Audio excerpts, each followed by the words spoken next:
ఆరాధన గురించి గత కొన్ని వారముల నుండి ఆరాధన గురించి నేను వివరిస్తూ ఉన్నాను. ఆరాధన ఎలా చేయాలి, ఆరాధన ఎందుకు చేయాలి, దేవుని ఆరాధన సత్యముతో ఆత్మతో చేయాలని, వేషధారణతో కూడిన ఆరాధన దేవుడు అంగీకరించడని, ఇలాంటి ప్రసంగాలు దాదాపు 14 చేసినాను. అంటే సంఘంలో నేను ఆరంభించిన ఈ ఆరాధన సిరీస్ ఒక శీర్షిక, అది కంటిన్యూ చేస్తూ ఉన్నాను. ఎందుకంటే దేవుని ఆరాధించడం చాలా గొప్ప కార్యం. మనం ఆదివారము పునరుద్ధాన దినము సిలువను జ్ఞాపకం చేసుకుంటున్నాము. ఆ సిలువ శక్తిని మనం పొందుకుంటున్నాము ప్రభు బల్ల ద్వారా. తిరిగి ఆ సిలువలో చూపిన మహాబలియాగాన్ని మనం కొనియాడుతున్నాం. అంతగా మనల్ని ప్రేమించిన ప్రభువును మనం ఆరాధిస్తున్నాం. We are worshipping God. నీ హృదయంలో ఆరాధన భావము ప్రతి దినం ఉండాలి. ముఖ్యంగా ఆరాధన ఆదివారం కేటాయింపబడింది, ఎందుకంటే ఇట్స్ ఫర్ వర్షిప్. ఇంకా దేనికి కాదు, ఆదివారం అంటే ఆరాధించే దినం. ఆయనను ఆరాధించాలి. ఇశ్రాయేలు చేయు స్తోత్రముల మీద ఆసీనుడై ఉంటాడు. తన ప్రజల నోటి నుండి వచ్చే స్తుతుల మీద ఆయన ఆసీనుడై ఉంటాడు. ఆయనకు తగిన జిహ్వ ఫలాన్ని, the fruit of your lips you have to give an to the lord. అవును, ఏమి తీసుకొని ఆయన సన్నిధికి నువ్వు రాగలవు? విరిగి నలిగిన హృదయం, స్తుతులతో నింపబడిన హృదయాన్ని ఆయనకు అర్పించాలి. ఒక వారం అంతా కాపాడినాడు. ఎంతోమందిని లాక్కొని వెళ్తున్నారు. ఇంతకుముందు కుక్కలను లాక్కొని పోవడం, బండిలో కుక్కలను, స్ట్రే డాగ్స్ను లాక్కొని పోవడం చూసినాను. ఇప్పుడు కుక్కలు చూస్తున్నాయి మానవులను లాక్కపోవడం. అంటే ఈ రోగం అలాంటిది. కుక్కలన్నీ వీధిలో ఉండి చూస్తున్నాయి. మనం మానవులను లాక్కపోయే దినాలు ఈరోజు. రోగం వచ్చిందంటే నేను తృణీకరిస్తారు. రోగం వచ్చిందంటే నీ సొంత వారు నిన్ను గెంటి వేస్తారు. ఇరుగు పొరుగు వారు కూడా ఇగో వచ్చింది రోగం, తొందరగా తీసుకుపోండి అంటే చూడండి ఎంత భయంకరమైన లోకంలో మనల్ని ఎంత కనుపాప వలె కాపాడు. ప్రతి ఒక్క 2 చేతులైతే దేవుని స్తుతిద్దాం. హల్లెలూయా. ఎందుకంటే సజీవ లెక్కలో మనల్ని ఉంచినాడు దేవుడు. ఎందుకు ఉంచినాడు? మన్ను ఆయనను స్తుతించదు, గోతిలోని దిగిపోతే నువ్వు కొనియాడలేవు. నువ్వు మరణమైతే దేవుని గురించిన జ్ఞాపకాలు నీకు స్మృతులు ఉండవు. సజీవ లెక్కలో నేను ఉంచినాడు, నన్ను ఉంచినాడు, మనల్ని అందరిని ఉంచినాడు. ఎందుకంటే స్తుతించాలి, ఆయనను ఘనపరచాలి, ఆయనను ఆరాధించాలి, ఆయన సిలువను జ్ఞాపకం చేసుకోవాలి, ప్రభు బలలో పాలు పొందాలి, శక్తి పొందుకోవాలి. ఈ శక్తిని ఇతరులకు నువ్వు అందించాలి. ఈరోజు మరి ఒక సందేశంతో మీ ముందుకు వచ్చినాను. ఆరాధనలో దేవుని దర్శనం, God's vision while you worship. నువ్వు ఆరాధించేటప్పుడు దేవుని దర్శనాన్ని పొందుకుంటావు. అందుకే నేను చెప్తాను, దేవుని దర్శనం మీకు కలుగుతుంది. మీరు ఒంటరిగా కూర్చొని తలుపేసుకొని ఆరాధించిన, కుటుంబంతో ఆరాధించిన, మరి సంఘంలో మీరు ఆరాధించిన, అటు ఇటు చూసుకుంటూ పక్కన ఎవరు కొత్త చీర కట్టుకొచ్చినారు, ఆమె ఏ నగలు వేసుకుంది, ఇతను ఏ కోట్ బూట్ వేసుకున్నాడు అంటే నీకు 0 మార్కులు దేవుని దగ్గర. మైనస్ పడుతుంది, కొన్నిసార్లు శిక్ష కూడా వస్తుంది. నువ్వు దేవుని మందిరంలోనికి వచ్చినప్పుడు నీ ప్రవర్తన గురించి చాలా మరి గౌరవప్రదంగా, చాలా భయభక్తులతో ఉండాలంట. దేవుని మందిరంలో నువ్వు అడుగు పెట్టినప్పుడు నీ ప్రవర్తన గురించి నువ్వు జాగ్రత్తగా ఉండాలని ప్రసంగి 5:1 ఉంది. ఇప్పుడు మందిరాలు కూడా అది దేవుని ఉగ్రతనే. మందిరంలో అడుగు పెట్టే అవకాశం లేకుండా అయిపోయింది. అడుగు పెట్టిన బిక్కుమంటూ అడుగు పెట్టాలి. సంతోషం లేదు, సమాధానం లేదు, స్వాతంత్రం లేదు. కానీ ఇదే మందిరం ముందే చెప్పినాడు, నన్ను ఆరాధించేవారు ఆత్మతో సత్యంతో ఆరాధించే రోజులు రాబోతుందని వచ్చేసినాయి. ఇప్పుడు నువ్వు ఎక్కడుంటే అక్కడే నీకు ఆలయం, ఎక్కడుంటే అక్కడే దేవుడు దిగొస్తాడు, ఎక్కడుంటే అక్కడే ప్రభు బల్ల, ఎక్కడుంటే అక్కడే నీకు దేవుని మహిమపరిచే అవకాశం. నీ కుటుంబంలో నీ కుటుంబస్తులతో కలిసి నీవు ఆరాధించు. ఒంటరిగా నీకు ఎవరు సపోర్ట్ లేకుంటే ఒంటరిగా ఆరాధించు. దేవుడు ఒక్కరిని కూడా 1000 మంది చేయగలడు. వారిలో ఒంటరి అయిన వారిని 10 వందలుగా మార్చగలడు. దైవశక్తి ఎలాంటిది, ఆయన శక్తి ముందు నీవేపాటి వాడు. నువ్వు తగ్గించుకోండి, వినయ విధేయతో అని ఆరాధించడం నేర్చుకోవాలి. పాటలు పాడాలి, రాగం లేకున్నా పాడాలి, స్తుతించాలి, ఘనపరచాలి. కనుక ఈరోజు ఆరాధనలో దేవుని దర్శనం, దైవ దర్శనం అనే ఒక అంశం మీద మాట్లాడాలని నేను ఆశిస్తున్నాను. యెషయా 6వ అధ్యాయం కూర్చున్నాను. ఇక్కడ యెషయా ప్రవక్త పొందుకున్న గొప్ప దైవ దర్శనం. ఈ దైవ దర్శనము దేవదూతలు పరలోకంలో దేవుని, మహోన్నతుడైన దేవుని, గొప్ప దేవుని, దేవాది దేవుడు మరి ఆయనను ఆరాధిస్తున్న ఆ సమయంలో ప్రవక్త అయిన యెషయా దర్శనాన్ని పొందుకుంటున్నాడు. అంటే నీవు నేను దేవుని మనసారా ఆరాధించినప్పుడు దైవ దర్శనాన్ని పొందుకుంటావు. అయితే యెషయా 6, రాజైన ఉజ్జియా మృతి నొందిన సంవత్సరం నా అత్యున్నతమైన సింహాసనం మందు ప్రభు ఆసీనుడై ఉండగా నేను చూచి తిని, ఆయన చొక్కాయి అంచులు దేవాలయమును నిండుకొనెను. ఆయనకు పైగా శరాపులు నిలిచి ఉండిరి. ఒక్కొక్కరికి 6 రెక్కలుండెను. ప్రతివాడు 2 రెక్కలతో తన ముఖమును, రెంటితో తన కాళ్లను కప్పుకొనుచు రెంటితో ఎగురుచుండెను. వారు సైన్యములకు అధిపతి యెహోవా పరిశుద్ధుడు పరిశుద్ధుడు పరిశుద్ధుడు, సర్వలోకమైన మహిమతో నిండి ఉన్నదని గొప్ప స్వరముతో ప్రతిగానములు చేయుచుండెను. వారి కంఠస్వరం వలన గడప కమ్ముల పునాదులు కదులుచు మందిరము ధూపము చేత నిండగా, అయ్యో నేను అపవిత్రమైన పెదవులు గలవాడను, అపవిత్రమైన పెదవులు గల జనుల మధ్యను నివసించువాడను. నేను నశించి తిని, రాజును సైన్యములకు అధిపత్యగు యెహోవాను నేను కనులార చూచి తిని అనుకొంటిని. అప్పుడు ఆ శరాపుల్లో ఒకడు తాను బలిపీఠం మీద నుండి కారుతో తీసిన నిప్పు చేత పట్టుకొని నా యుద్ధకు ఎగిరి వచ్చి నా నోటికి దాన్ని తగిలించి, ఇది నీ పెదవులకు తగిలిన గనుక నీ పాపమునకు ప్రాయశ్చిత్తమాయను, నీ దోషము తొలగిపోయిన నేను. అప్పుడు నేను ఎవని పంపేదను, మా నిమిత్తం ఎవడు పోవునని ప్రభు సెలవీయగా వింటిని. అంతటా నేను చిత్తగించుము, నేనున్నాను, నన్ను పంపుమనగా ఆయన నీవు పోయి జనులతో ఇట్లను, మీరు నిత్యం వినుచుందురుగా అని గ్రహింపకుందురు, నిత్యము చూచుచుందురుగా అని తెలుసుకొనకుందురు. వారు కన్నులతో చూచి, చెవులతో విని, హృదయంతో గ్రహించి, మనస్సు మార్చుకొని స్వస్థత పొందకపోవునట్లు ఈ జనుల హృదయం క్రొవ్వు చేసి వారి చెవులు మందపరిచి వారి కన్నులు మూయించుమని చెప్పాను. దేవుని స్తోత్రం. ఇంకా క్రింది భాగం కూడా మీరు చదవాలి. ఈ అధ్యాయం అంతా ఎంతో చదవదగింది, విలువైంది. దేవుని దర్శనము యెషయా ప్రవక్త మరి దేవుని ఆరాధనలో పొందుకుంటాడు. ఆరాధన దినంలో మనమున్నాము, దేవుని ఆరాధిస్తున్నాము. ఆత్మతో సత్యంతో ఆరాధించి సంపూర్ణ హృదయంతో ఆయనను గౌరవించి ఆయనను ఘనపరిచినప్పుడు దేవుని చిత్తము నీ జీవితంలో బయలుపరచబడుతుందనే సంగతి నీవు ఈ వాక్య భాగంలో తెలుసుకుంటున్నావు. దేవుడు ఎంత ఘనుడో, తానెంత ఘనహీనుడో అది స్పష్టమైపోయింది. ఆరాధనలో కొన్ని కార్యాలు దేవుడు మనకు స్పష్టం చేస్తాడు. ఎట్లయితే ఆరాధన అంటే అగ్ని వంటిది. ఆ దేవదేవులను స్తుతిస్తున్నావు అంటే అది ఎంత గొప్ప శక్తితో కూడింది. ఎప్పుడైనా అగ్ని చేతను ఒక చెత్తను కాల్ చేసినప్పుడు ఏదైనా విలువైన వస్తువు ఉంటే అక్కడ మిగిలి నీ కొరకు కనబడుతుంది. నేను ఒకసారి వార్తాపత్రికలు చదివినాను. సిజేరియన్ ఆపరేషన్ చేసిన ఒక తల్లి, అంటే ఆమె బిడ్డను కన్నది. ఆ సిజేరియన్ ఆపరేషన్ అయిపోయిన తర్వాత ఆమె చనిపోయింది. ఆమె ఎందుకు చనిపోయిందో ఎవరికి తెలియలేదు. Operation successful but patient is dead అంటారు కదా, అలాగూ చిన్న బిడ్డ బ్రతికుంది, తల్లి చనిపోయింది. అయితే వారు ఆ తల్లి దేహాన్ని క్రిమేషన్ చేసినారు, అంటే కాల్ చేసినారు. మరుసటి ఉదయం తన భర్త ఆ దుఃఖం తట్టుకోలేకుండా వెళ్ళి ఏడుస్తూ ఆ బూడిదలో ఇలాగ చేతులు పెట్టి ఆయనకున్న తన భార్య మీద ఉన్న ప్రేమతో ఆ బూడిదని తడువులాడుతున్నాడు, కన్నీళ్లు గారుస్తూ ఏడుస్తూ రోధిస్తూ. ఆయన చేతికి ఒకటి తట్టింది, ఏంటంటే కత్తెర తట్టింది. అది మెడికల్ సిజర్ అన్నమాట. అప్పుడు ఆ కత్తెర పట్టుకొని ఆయన మరి వెళ్ళి హాస్పిటల్ అథారిటీస్ను ప్రశ్నించినాడు. నాకు కత్తెర లభించింది అంటే దాని అర్థం ఏంటంటే ఆమెను ఆపరేట్ చేసినప్పుడు ఈ వైద్యులు కత్తెర మర్చిపోయినారు కడుపు లోపల. ఆ నొప్పితోటి భరించలేక ఆమె మరణించింది. ఆమె ఎందుకు మరణించిందని ఎవరికి అర్థం కాలేదు. అంత బాగుంది, ఆపరేషన్ సక్సెస్ఫుల్, కానీ పేషెంట్ ఎందుకు చనిపోయింది? అగ్ని చేత అది బయలుపరచబడింది. అందుకే దేవుడు అంటే మనం ఎందుకు భయపడాలి? దేవుడు దహించు అగ్ని అయి ఉన్నాడు.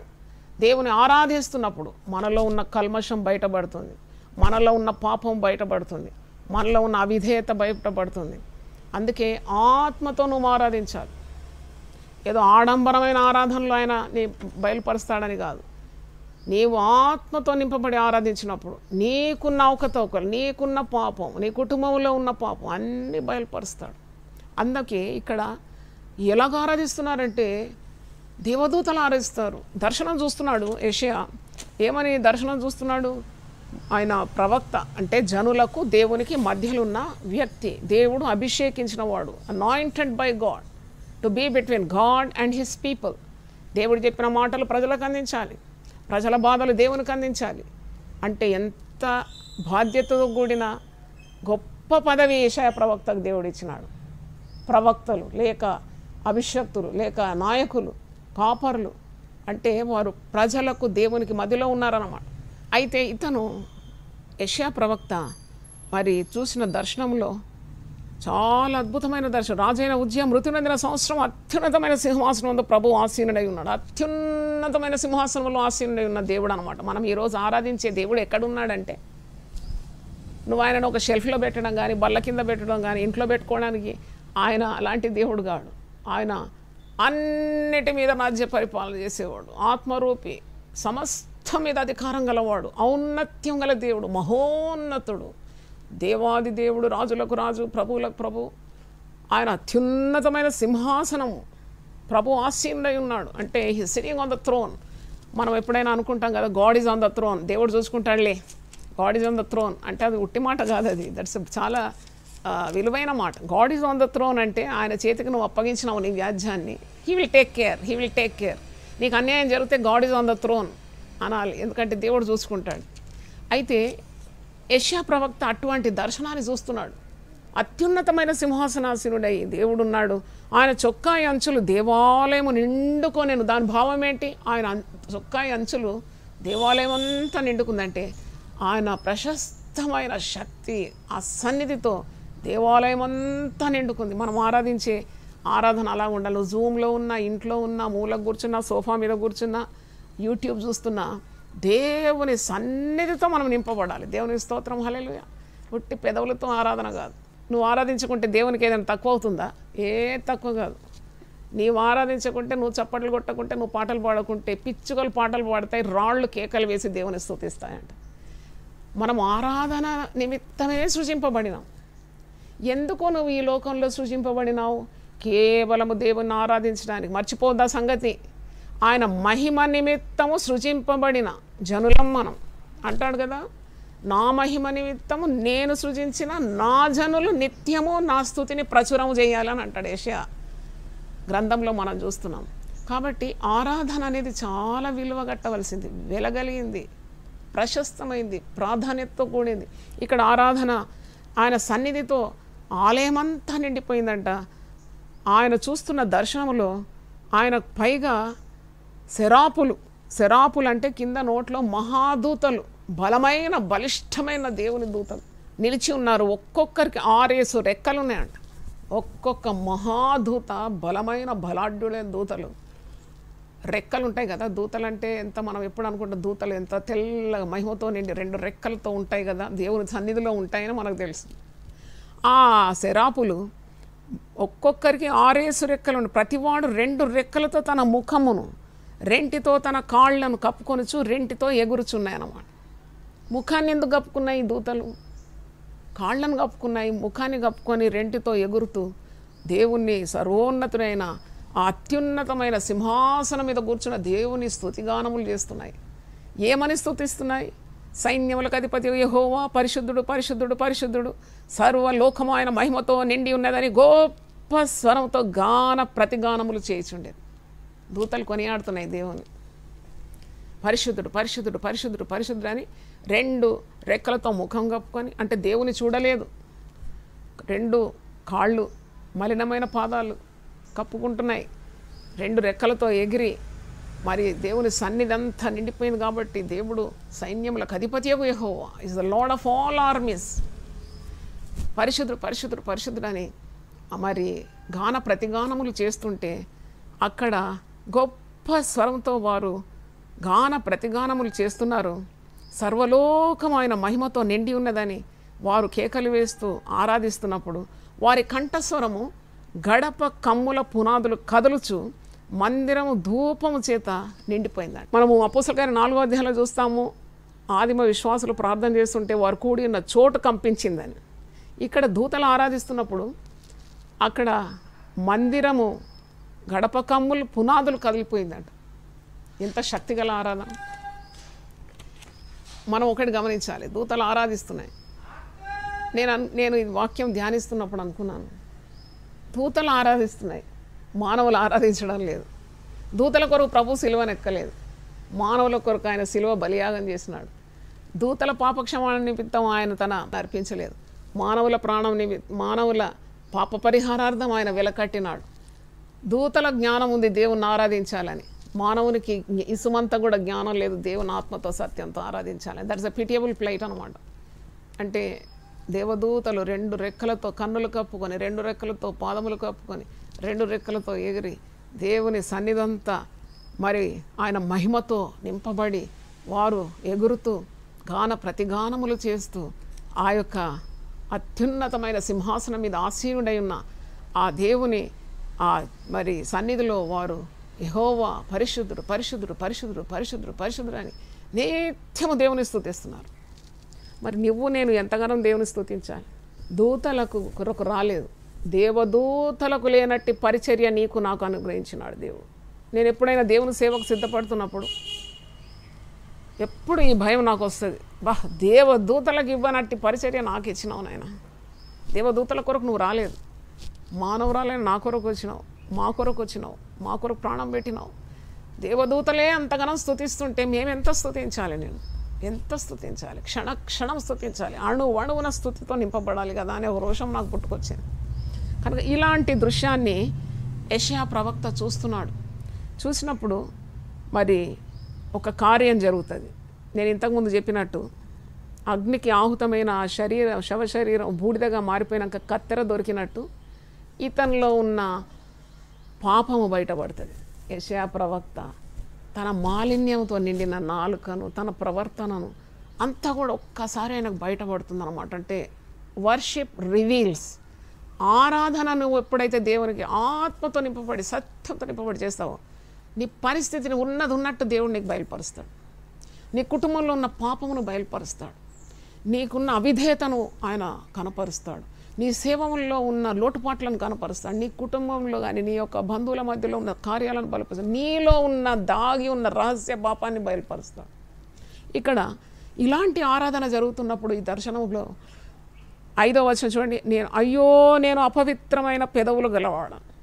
వెంటనే గమనిస్తున్నాడు, అపవిత్రమైన పెదవులు, నోరు బాగలేదు అంటారు కదా, నోరు బాగుంటే ఊరు బాగుంటుంది. ఇతని నోరు బాగలేదట. నోటి నుండి దైవవాక్కులు రావాల్సింది మరి కాని మాటలు వచ్చిందేమో. Is correcting himself. అయ్యో నేను అపవిత్రుడను, నా నోరు బాగలేదు, నా పెదవులు అపవిత్రమైనవి, అపవిత్రమైన జనుల మధ్యలో నేను నివసించువాడను, నేను నశించి తిని. అయ్యా, ఈ దర్శనం ఇంత గంభీరమైన దర్శనం. అపవిత్రమైన పెదవులు గల వారి మధ్యలో ఉన్నాను. మోటు ప్రజలు, ఇశ్రాయేలు ప్రజలు, యూదా వారు దేవుని ఆశీర్వాదములు మెండుగా అనుభవించి దేవుని మరిచిన భ్రష్టులైన జనుల మధ్యలో నేనున్నాను. ఎంత గొప్ప స్థాయి దేవుడు నాకు ఇచ్చినాడు. దేవుని వాక్కులు, ప్రశస్తమైన వాక్కులు ఈ అవిధేయత గల ప్రజలకు అందించడానికి ఒక బాధ్యతాయుతమైన ఒక గొప్ప స్థాయిని నాకు ఇచ్చినాడు కదా. నా నోరు ఎంత పవిత్రంగా ఉండాలి. దేవుని సేవ చేసేవారు పరిశుద్ధమైన పాత్రలుగా ఉండాలి. They should be vessels of honour. యజమానుడు వాడుకునే అర్హమైన పాత్ర. ఎట్టి త్యాగమన్నా చేయడానికి, ఎట్టి బాధ్యతన్నా టేకప్ చేయడానికి, బరువన్నా మోయడానికి, ఎన్ని మాటలైనా పడడానికి, ఎంత తృణీకారమైన అనుభవించడానికి, ఎంత ఎదురు శక్తులున్నా ఎదురీత ఈదడానికి శక్తితో నింపబడాలి. అట్టివారే సేవ చేయగలుగుతారు. పుట్టి పేరు కొరకు, నలుగురు చూడాలని, గుర్తింపు కొరకు, ప్రశంస కొరకు, ప్రజల మెప్పు కోరేవారు ఎక్కువ ఉరకలేరు. They can't run far. కొద్దిగా ఉరకలాడతారు, తర్వాత అలసిపోయి కూర్చుంటారు. కానీ దేవుని మాటల పునాది మీద వెళ్తే you will go very far. You have a bright future. Look at the prophet యెషయా. ఆయన దర్శనం రెన్యూ అయిపోతుంది అనమాట. ఈ దర్శనాన్ని చూసినప్పుడు ఆయనలో ఉన్న లోటుపాట్లు ఆయనకు దేవుడు బయలుపరుస్తున్నాడు. అయ్యో నేను అపవిత్రమైన పెదవులు గలవాడు, అపవిత్రమైన జనుల మధ్యలో నేను నివసిస్తున్నాను, నేను పాపిని, నేను నశించి తిని, రాజును సైన్యములకు అధిపతి యెహోవాను నేను కన్నులారా చూచినాను. ఈ దృశ్యం, అబ్బా, ఈ దర్శనాన్ని చూసినాను. ఇప్పుడు మరి నాకు ఇక మార్గం ఏంటి? దేవుడు ఎప్పుడు కూడా తన ప్రజలను విడనాడాడు. God loves the people who realize their mistakes. ఎప్పుడైతే నీ యొక్క అవకతవకలను, నీ బలహీనతలను నువ్వు గుర్తుపడతావో, నువ్వు you want to be good but you cannot, you are not able, immediately God will decide to hold your hand. అందుకే అంటాడు, భయపడకు, నేను నీ కుడి చేతిని పట్టుకొని ఉన్నాను, నేను నిన్ను బలపరుస్తాను, నేను నిన్ను పట్టుకుంటాను నీ చేతిని, నువ్వు భయపడే అవసరం లేదని ఎందుకంటాడు మాటికి భక్తులతో దేవుడు. ఎందుకంటే దేవుడు ఎప్పుడు కూడా బలహీనమైన తన బిడ్డలను బలపరచడానికి సిద్ధంగా ఉన్నాడు. God wants realization from your part. నీలో ఆ యొక్క మరి పశ్చాత్తాపమైన హృదయం కొరకు ఎదురు చూస్తున్నాడు దేవుడు. ఆయన అహంకారాలను ఎప్పుడు కూడా ద్వేషిస్తాడు.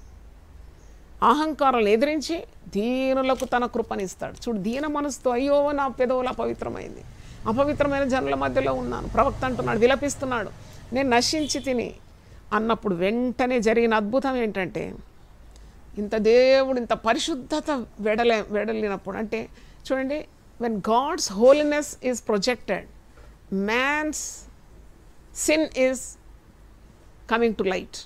అంటే మీకు అర్థం కావడానికి చెప్తున్నాను. ఒక చిమ్మ చీకటితో నిండిన ఒక గదిలో నువ్వు లైట్ వేసినప్పుడు గొప్ప ప్రకాశం వచ్చేస్తుంది. ఎక్కడ ఏది ఉంది నీకు కనబడుతుంది. ఎక్కడ where you are placed, where are you, నీ వస్తువులు ఎక్కడున్నాయి అన్నీ కూడా బట్టబయలు. అందుకే వెలుగు ఎప్పుడు కూడా తేటపరుస్తుంది, నిప్పు ఎప్పుడు కూడా బయలుపరుస్తుంది.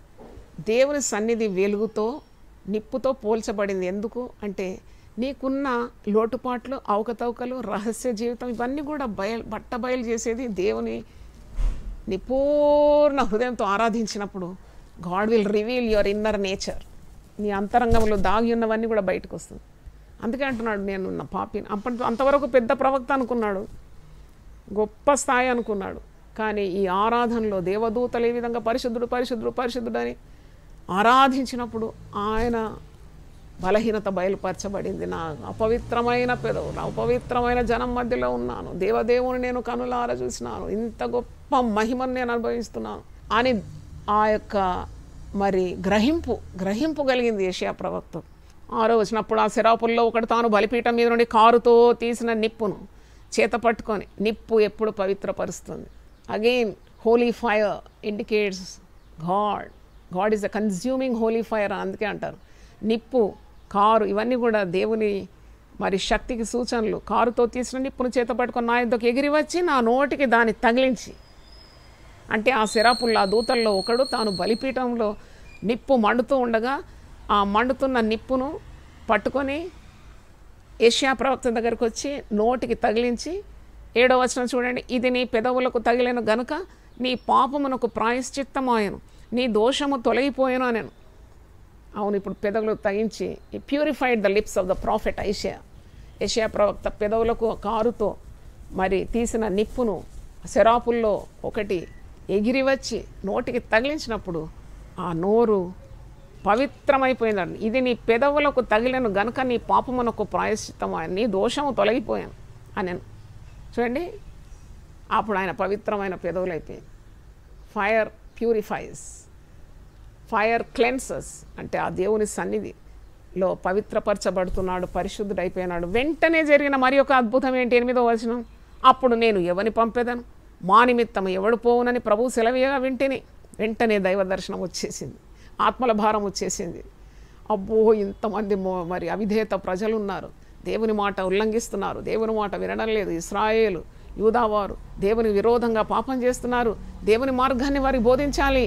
ఎవరు వెళ్తారు, ఎవరు మరి దేవుని కార్యాన్ని బయలుపరుస్తారని అడుగుతున్నాడు. 8, నేను ఎవరిని పంపేదను, మా నిమిత్తం ఎవడు పోవునని ప్రభువు సెలవీయగా యెషయా ప్రవక్త అంటున్నాడు, నేనున్నాను, చిత్తగించుము, నేనున్నాను, నన్ను పంపుమనగా. ఇదిగో behold I'm here, I'm ready lord, నన్ను పంపయ్యా. అంతవరకు ఈ మాట నోట రాలేదు. అంతవరకు అనుకున్నాడు, ఏం పని ఇది, ఇంత పెద్ద బాధ్యతతో కూడింది. ఈ ప్రజలు, ఈ విననొల్లని లోబడనొల్లని ప్రజలకు దేవుని మాటలు అందించాలంటే ధిక్కారంతో కూడిన ప్రజలు, మెడవంచని జనాంగం, పాపంతో నిండిన ప్రజనానికి దేవుని మాటలు అందించాలంటే ఇది పెద్ద పని కదా, ఇది ఎలాగూ చేయాలి, ఎవరిని మరి ఎలాగో అనుకున్నాడు. కానీ ఈ యొక్క దైవ దర్శనంలో, ఆరాధనతో కూడిన దైవ దర్శనంలో వెంటనే ఆత్మల భారం వచ్చేసింది, వెంటనే విధేయత వచ్చింది, వెంటనే సమ్మతి గల మనసు వచ్చేసింది, వెంటనే విజన్ బికేమ్ క్లియర్. నేనున్నాను. దేవుడు అంటారు, నేను ఎవరిని పంపాలి, ఈ ప్రజల యుద్ధకు పోవడానికి ఎవరు సిద్ధంగా ఉన్నారు, నేను ఎవరిని పంపేదను, మా నిమిత్తం ఎవడు పోవునని ప్రభువు సెలవీయగా వింటిన. అంతటా యెషయా ప్రవక్త అన్నాడు, చిత్తగించుము, నేనున్నాను, నన్ను పంపుమనగా. అబ్బా, readiness to spread the gospel. సువార్త అనే సిద్ధ మనసు అనే జోడు తగిలించుకున్నాడు. ఇక నేను వెళ్తాను, ఐఎమ్ రెడీ, నేను పోయి దేవుని వాక్కులను విననొల్లని ప్రజల చెవిలో ఊపుతాను, ప్రకటిస్తాను, కేకలు వేస్తాను, దేవుని మార్గం బోధిస్తాను. అప్పుడు మరి 9వ వచనం దేవుడు అంటున్నాడు, నువ్వు పోయి జనులతో ఇట్లను. చూడండి, దేవుని మాటలు ఉన్నట్టుగా ప్రజలకు బోధించాలంటే చాలా ధైర్యం కావాలి, పరిశుద్ధాత్మతో నింపబడాలి. All cannot do God's work, it requires special anointing. చాలామందికి ఆశ దేవుని మాటలు అందించాలని, కానీ నువ్వు దేవునితో అంటగట్టబడి ఉండి దైవశక్తి పొందుకుంటే కానీ దేవుని మాటలు నీ నోటికి రాదు. ఆయన నీ నోటికి తోడై ఉండాలి, ఆయన మాట నీ నోట ఇవ్వాలి, ఆయన నోరు వలె నువ్వు మారిపోవాలి. వారు ఒకవేళ తిరుగుబడితే సహించాలి, వారు చంపితే చంపబడాలి, వాళ్ళు హింసిస్తే హింసింపబడాలంటే it's not a matter of joke. అందుకే దేవుని సేవ అంటే అల్లాటప్పగా తీసుకోకూడదు, అది చాలా గొప్ప కార్యం. దేవుని అభిషేకం లేకుంటే దేవుని సేవ చేయలేము. చూడండి, అంత ధైర్యం కావాలి. పోయి చెప్పు నా మాటలు నా ప్రజలకు. ఎక్కడ చూసినా ఇంత పాపంతో నిండిన ఇశ్రాయేల్ ప్రజలను మీరు ఎక్కడైనా బైబిల్లో చూడండి నా ప్రజలు అంటాడు. అది ఇంకో పెద్ద గమ్మత్తు, నాకు చాలా సంతోషాన్ని ఇస్తుంది, చాలా ప్రభు మీద ఎంతో నేను మరి ఆనందిస్తాను. ఎందుకంటే నా ప్రజలు అంటాడేంటి. అవును, తల్లిదండ్రులు కన్న బిడ్డలు ఎప్పుడైనా వారు ఎంత దుర్మార్గులైనా ఆ తల్లిదండ్రుల పిల్లలే కదా. మా పిల్లోడండి చెప్పిన మాట వినడం లేదండి, నా పిల్లోడండి తాగుబోతండి, నా పిల్లండి వ్యభిచారండి చెప్పిన మాట వినడం లేదని. ఇప్పుడు వాళ్ళు అవిధేయులైనంత మాత్రాన ఆ కన్న తల్లిదండ్రులకు పిల్లలు కాకుండా ఉంటారా? పిల్లలే వారు, కానీ మాట వినడం లేదు. అందుకే దేవునికి అవిధేయత చూపినంత మాత్రాన దేవుడు నిన్ను పూర్తిగా విసర్జిస్తాడని ఎప్పుడు అనుకోకూడదు. There still hope for you in the lord. ఎంత ప్రేమిస్తే ఆయన భక్తులు నిలబడతాడు, మిమ్మల్ని ఎంత ప్రేమిస్తే సేవకులను నియమిస్తాడు, మిమ్మల్ని ఎంత ఆయన మీ గురించి చింతిస్తే దేవుని ఆత్మతో తన దాసులను నింపి తన మాటలు మీకు అనుగ్రహిస్తున్నాడు అంటేనే అది ప్రేమకు చిహ్నం. That shows God is loving you, is talking to you through his servants. అదే దేవుని ప్రేమకు చిహ్నం. ప్రసంగం అయిన తర్వాత కొందరు మెసేజ్లు ఇస్తూ ఉంటారు నాకు, గాడ్ బ్లెస్డ్, అమ్మ మాతో దేవుడు సోటిగా మాట్లాడాడు. మీరు నోరు తెరిస్తే చాలు దేవుడు మాతోనే మాట్లాడతాడు. అవును, మిమ్మల్ని ప్రేమిస్తున్నాడు కాబట్టి తన దాసురాలను అన్ని లోకమంతా వదిలిపెట్టి మిమ్మల్ని మరి దేవుని మార్గంలో నడిపించడానికి కంకణం కట్టుకొని నిలబడడానికి ధైర్యాన్ని ఆత్మని ఇచ్చినాడు. మర్చిపోకూడదు అది. అందుకే దేవుని సేవకులను ఎప్పుడు కూడా మరి అల్లాటప్పక తీసుకోకూడదు. They have a vision. చూడండి, ఎంత దర్శనం ఉంది, భారం ఉన్నది, విధేయత కావాలి. ప్రభు మాట వింటున్నాడు, నువ్వు వెళ్ళంటే వెళ్తున్నాడు, పెదవులు పవిత్రమైనవి, పరిశుద్ధాత్మతో నింపబడినాడు. ఇప్పుడు దేవుడు అంటున్నాడు, నువ్వు వెళ్ళు, నువ్వు పోయి జనులతో ఇట్లను. 9వ వచనం, మీరు నిత్యం వినుచుందురు కానీ గ్రహింపకుందురు, నిత్యము చూచుచుందురు కానీ తెలుసుకొనకుందురు. వారి కనులతో చూచి, చెవులతో విని, హృదయంతో గ్రహించి, మనస్సు మార్చుకొని స్వస్థత కుప్ప ఉన్నట్లు ఈ జనుల హృదయం క్రొవ్వు చేసి వారి చెవులు మందపరిచి వారి కన్నులు మూయించమని చెప్పాను. చూడండి, ఇంత కఠినమైన మాటలు దేవుని ప్రజలకు అందించాలి. రే, కన్నులు తెరుచుకో, దేవుని చూడు. నీ గుండె కొవ్వుతో నిండి దేవుని మాట వినడం లేదు, దేవుని మాట విను. నీ చెవులు దేవుని మాట వినడం లేదు. Clean up your years, హర్కన్ unto the lord. అంటే ఎంత ధైర్యం కావాలండి. అవును, దేవుని ఆత్మతో నింపబడినప్పుడు కొందరు తిట్టమంటే తిట్టాలి, అంతే. కరెక్ట్ చేయమంటే కరెక్ట్ చేయాలి, ప్రేమతో ఆదరించమంటే ఆదరించాలి, ప్రోత్సహించమంటే ప్రోత్సహించాలి. తప్పున్నప్పుడు వంకరున్నప్పుడు సరిచేయాలి. దేవుని దాసులు వాళ్ళు ఏమనుకుంటారు, వీళ్ళు ఏమనుకుంటారు, గాయపడతారు, అయ్యో నాకెందుకు వచ్చింది బాధ అంటే you are not a true servant of God. నిజమైన తల్లి ఎప్పుడు కూడా తన బిడ్డలను గాయపరుస్తుంది. నిజమైన తండ్రి ఎప్పుడు తన కుమారుని శిక్షిస్తూ ఉంటాడు, ఎందుకంటే మేలు గోరి గాయాలు చేస్తాడు. అలాగే నువ్వు దేవుని ప్రతినిధిగా ఈ లోకంలో ఉన్నప్పుడు ఉన్నది ఉన్నట్టు చెప్పాలి. Don't hide anything from your flock. వాళ్ళు మేలు గోరి నువ్వు గాయం చేయాలి. పగవాడు లెక్కలేని ముద్దులు పెడతారు, ఏం లాభం? మేలు గోరి నిజమైన సేవకుడు, దినమైన అభిషుక్తుడు నిన్ను గాయం చేసినప్పుడు సాత్వికమైన హృదయంతో నువ్వు వెంటనే ఆ యొక్క ఆదేశాన్ని పాటించాలి. అప్పుడు చూసుకో, నువ్వు చుక్కలు అంటుకుంటావు, అంత ఔన్నత్యంలోకి దేవుడు నిన్ను తీసుకొని వస్తాడు. The more you humble your self, the more exaltation comes. ఇది చూడండి, పోయి చెప్పాలి ప్రజలకు, మోటు ప్రజలకు, మీకు చెవులున్నాయి, దేవుని మాటలు వినడం లేదు, మీకు గుండె ఉంది కానీ దేవుని మాటలకు మీరు తావు ఇవ్వడం లేదు, మీ కన్నులు మందమైపోయింది, మీ హృదయం గుండె కొవ్వుతో నిండి, ఇంత మాటలు, కఠినమైన మాటలు దేవుని అవిధేయులైన ప్రజలకు చాటించాలంటే ఎంత గమ్మండి ఉండాలి, ఎంత దమ్ము ఉండాలి, ఎంత అభిషేకం ఉండాలి, ఏం దేవుని శక్తి ఉండాలి, అంత పొందుకున్నాడు. అందుకే 11వ వచనం చూడండి. నీవు ప్రభువా ఎన్నాళ్ల వరకు అని నేను అడగగా ఆయన నివాసులు లేక పట్టణముల్లో మనుషులు లేక ఇండ్లను పాడగు వరకు దేశం బొత్తిగా బీడగు వరకు నువ్వు ప్రకటిస్తూనే ఉండాలి. దేవుని ఉగ్రత వచ్చేసింది ప్రజల మీద. మనం అనుకుంటున్నాం ఈ టైంలో వచ్చింది దేవుని ఉగ్రత అని. అనాది కాలం నుండే దేవుని ప్రజలకు అవిధేయత చూపినప్పుడెల్లా దేవుని ఉగ్రతతో వారు బాధను అనుభవించినారు. చూడండి, ఇక్కడ మనుషులు లేక ఇండ్లు పాడైపోతున్నాయి, నివాసులు లేక పట్టణం పాడైపోతున్నది, అంతమంది చస్తున్నారు అన్నమాట. అవిధేయతుల మీద దేవుని ఉగ్రత కుమ్మరింపబడుతున్నది. యెహోవా మనుషులను దూరం తీసుకొని పోయినందున దేశంలో నిర్జనమైన స్థలములు విస్తారమగు వరకు అలాగున జరుగు. స్థలాలన్నీ నిర్జనమైపోతుందంట. మరణం తప్పించట ప్రభు అయిన యెహోవా వశం. ప్రార్థన చేద్దాం మనం. చూడండి, అవిధేయత ఎక్కడ ఉంటుందో మరణం అక్కడ ఉంటుంది, పాపం ఎక్కడ ఉంటుందో అక్కడ దేవుని ఉగ్రత ఉంటుంది. ఇక్కడ యూదా ప్రజలు అలాగే చేసినారు. పట్టణాలన్నీ ఖాళైపోయింది, ఇండ్లన్నీ ఖాళైపోయింది, నివాస స్థలం లేకుండా మరి ఆ దేశమంతా నిర్జనముగా బీడుగా మారిపోయింది. 13వ వచనం, దానిలో 10వ భాగము మాత్రం విడవబడినను ఆదియు నాశనమగును. సింధూర మస్తక వృక్షములు నరకబడిన తర్వాత అది మిగిలి ఉండు మొద్దు వలె ఉండును. మళ్ళీ ఎందుకయ్యా మరి ఇలా అంతా నశించిపోతున్నాక మళ్ళీ నన్నెందుకు పంపుతున్నావు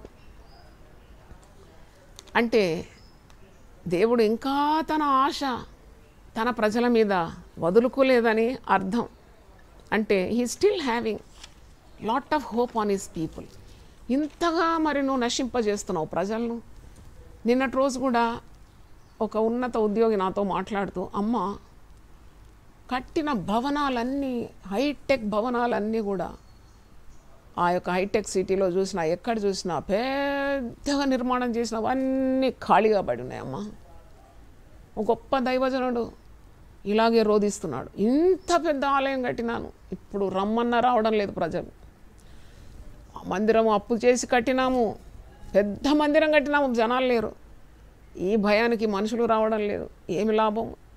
బ్యాంకు లోన్ ఎలాగూ కట్టి ముగించాలి అంటే, ఇక్కడ చూడండి, దేశమంతా నిర్జనం, మనుషులు లేక ఇండ్లు, మరి దేశం బొత్తిగా బీడైపోయింది, ఆ నిర్జనమైన స్థలాలు విస్తారమైపోయింది. అంతా నాశనం, అంతా నాశనం. అవిధేయత ఉన్న చోట నాశనం ఉంటుంది. అయితే మరి యెషయా ప్రవక్త పోయే వరకు ప్రవచించాలి అంటే, శేషించిన జనం అని అంటున్నాడు. సింధూర మస్తక వృక్షం నరకబడిన తర్వాత అది మిగిలియుండు మొద్దు వలె ఉండును, అట్టి మొద్దు నుండి పరిశుద్ధమైన చిగురు పుట్టును. ఆ మొద్దు నుండి చిగురు పుట్టునని ప్రవచిస్తున్నాడు. అంటే దాని అర్థము మరి ప్రజల రక్షణార్థము యేసు ప్రభు చిగురించబోతున్నాడు, వస్తున్నాడు. అందుకే యెషయా 53లో ఆ మాట చూస్తాం కదా, ఎండిన భూమిలో ఆయన లేత మొక్కగా ఉదయించినాడు. మేము తెలియజేసిన సమాచారం ఎవడు నమ్మాను? యెహోవా బాహు ఎవరికి బయలుపరచడం? లేత మొక్క వలన, ఎండిన భూమిలో మొలిచిన మొక్క వలను ఆయన ఎదుట పేరు. ఇదే యెషయా ప్రవక్త దర్శనం చూసి రాస్తున్నాడు యెషయా 53లో. అవును, శేషించిన మొద్దు నుండి ఒక చిగురు పుట్టుకొస్తుంది. అవిధేయులైన ప్రజల కొరకే కదా, పాపంలో ఉండే వారి కొరకే కదా యేసు ప్రభు ఈ లోకంలో మానవ పాప పరిహారార్థము ఆయన అరుదించబోతున్నాడని. 700 సంవత్సరం కన్యక గర్భవతి కుమారుని కనును, అతనికి ఇమ్మానుయేల్ అనే పేరు పెట్టబడు. అవును, ఎంతగా ఆ దైవ దర్శనంతో 100 సంవత్సరాల ముందే ప్రవచించేసినాడు అన్నమాట.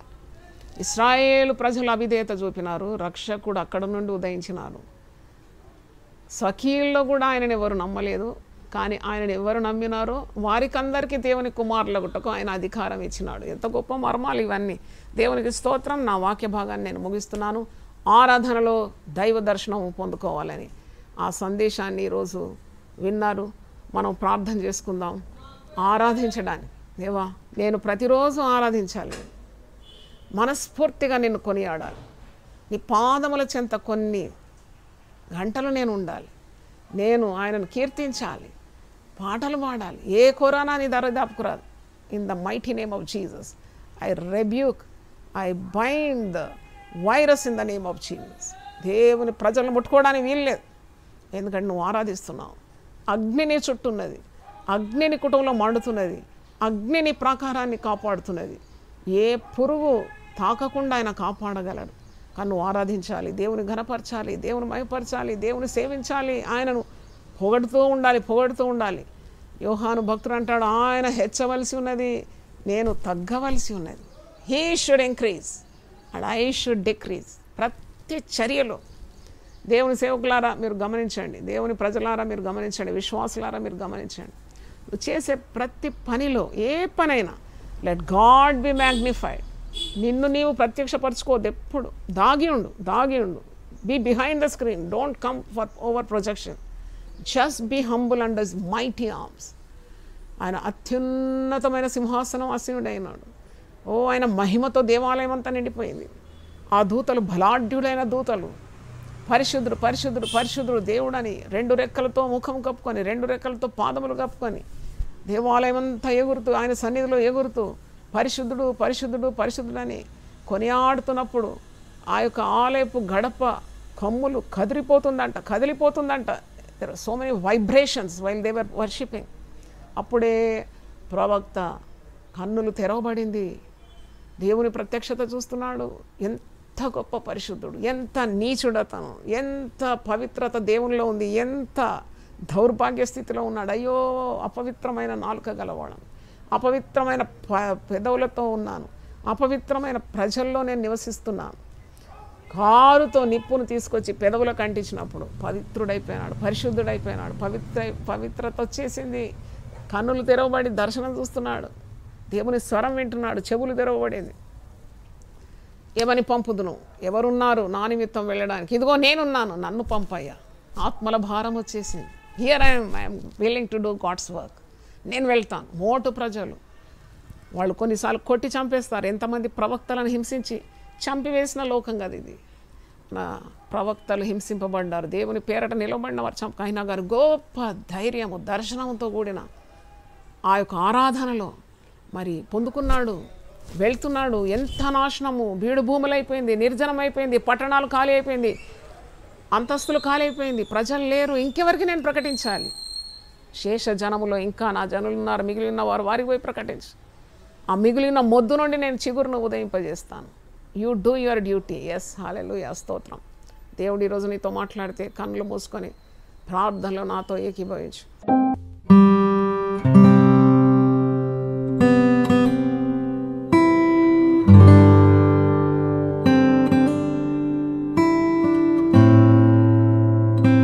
పరిశుద్ధ నామమునకు స్తోత్రం. మాట్లాడినావు దేవా, మాట్లాడే దేవుడు, సజీవుడనే దేవుడు, ఆత్మరూపి, మా అందరితోనూ మాట్లాడినావు. అల్లాటప్పగా ఆరాధనలు చేసి నకిలీ ఆరాధనలు కావు, వేషధారణతో కూడిన ఆరాధనలు కావు నాయన. ఆత్మతో సత్యంతో నన్ను ఆరాధించాలని ఆనాడు ఆ పాపాత్మరాలకు బోధించినావు. ఆ సమరయ స్త్రీకు 7 మర్మములు బోధించిన ప్రేమాస్వరూపి నీకు వందనాలు చెల్లిస్తున్నాం. ఇదిగో దీనులము యూట్యూబ్లో, జూమ్లో మేమందరం విశ్వాసం కలుసుకున్నాము. ఈరోజు నీవు ఆత్మరూపిగా మాట్లాడినావు నాయన, నీకు వందనాలు చెల్లిస్తున్నాను. అత్యున్నతమైన సింహాసనంలో నువ్వు ఉన్నావు. బిక్కుమంటూ మేము బ్రతికే అవసరం లేదు నాయన. నీ సెలవు లేకుండా మా తల వెంట్రుకలో ఒక్కటి రాలేదు నాయన. ఎంత అద్భుతమైన దేవుడు. నీ దర్శనము మాకుంటే మేము ఎందుకు భయపడతాం ప్రభువా? దేనికి భయపడతాం ప్రభువా? ఏ రోగము మమ్మల్ని వణికిస్తుంది తండ్రి? ఐగుప్తులకు వచ్చిన ఏ రోగము నీకు రాని అని అన్నావు. నిన్ను స్వస్థపరిచే యెహోవాను నేనే అన్నావు తండ్రి. సర్వ రోగములన్నీ యొద్ద నుండి తొలగిస్తానని సెలవిచ్చినావు. ఎందుకంటే నువ్వు అత్యున్నతమైన సింహాసనంలో ఆసీనుడై ఉన్నావు. సమస్తముని పాదముల క్రింద ఉన్నది ప్రభువా. భయపడడానికి ఆస్కారమే లేదు నాయన. నీతిమంతులు అందుకే సింహం వలె ధైర్యంగా ఉంటారు. వారు ధైర్యంతో నీ పనులు చేస్తారు, ధైర్యంతో నిన్ను ఆరాధిస్తారు. శక్తితో నింపబడిన వారము నాయనా, నీకు వందనాలు చెల్లిస్తున్నాను.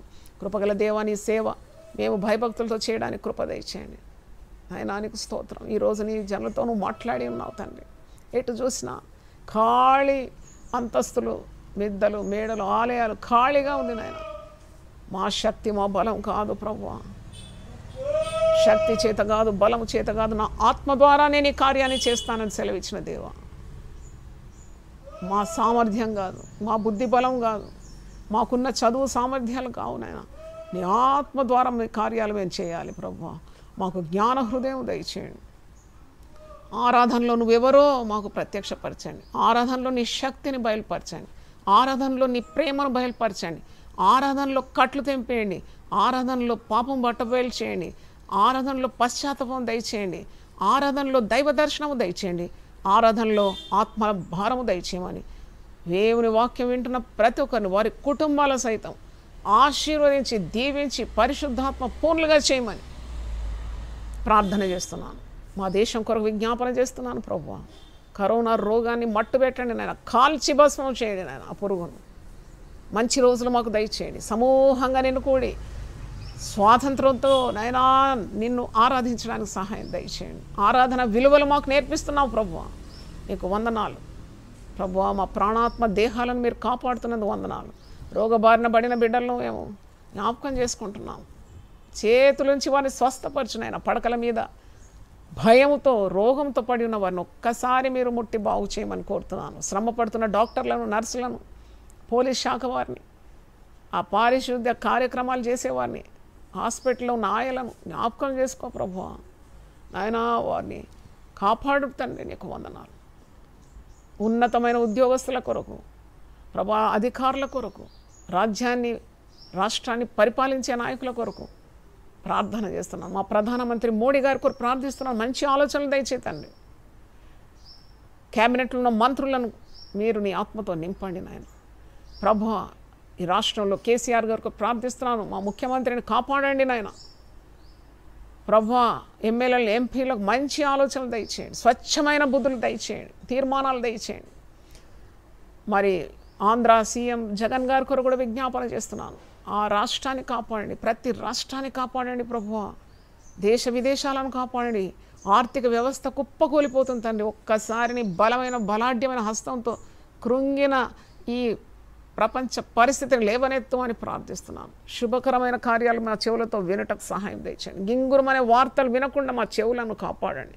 మా పెదవులు తండ్రిని సత్య సువార్త అందించడానికి పరిశుద్ధపరచండి. విధేయత గల మనసు దయచేయమని మమ్మల్ని దీవించమని, దేవుని వాక్యం విన్న ప్రతి ఒక్కరిని కాపాడుమని, ఆశీర్వదించమని యేసు అతి పరిశుద్ధ నామములో అడిగి వేడుకుంటున్నాను తండ్రి. Amen, amen, amen. హల్లెలూయా. తండ్రి అయిన దేవుని ప్రేమ, యేసు క్రీస్తు కృప, పరిశుద్ధాత్మ సహవాసం ప్రతి ఒక్కరితో సదాకాలం, ముఖ్యంగా ఈరోజు దేవుని వాక్యం విని బలపడిన బిడ్డలతో, వారి కుటుంబాలతో సదా తోడై ఉండును గాక. Amen. God bless you. God bless you.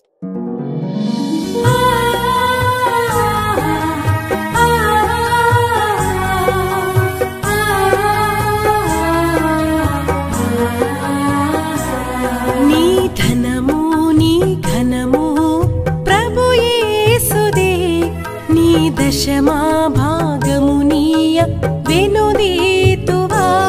నీ ధనము నీ ఘనము ప్రభు యేసుదే, నీ దశమా భాగము నీయ వెనుదీతువా. ధరలోన ధనధాన్యములనీయగా కరుణించి కాపాడి రక్షింపగా. ధరలోన ధనధాన్యములనీయగా కరుణించి కాపాడి రక్షింపగా. పరలోకనాదుండు నీకీయగా మరి యేసు కొరకీయ వెనుదీతువా. పరలోకనాథుండు నీకీయగా మరి యేసు కొరకీయ వెనుదీతువా. నీ ధనము నీ ఘనము ప్రభు యేసుదే, నీ దశమా భాగము నీయ వెనుదీతువా. పాడి పంటలు ప్రభువు నీకీయగా కూడు గుట్టలు నీకు దయచేయగా. పాడి పంటలు ప్రభు నీకీయగా కూడు గుట్టలు నీకు దయచేయగా.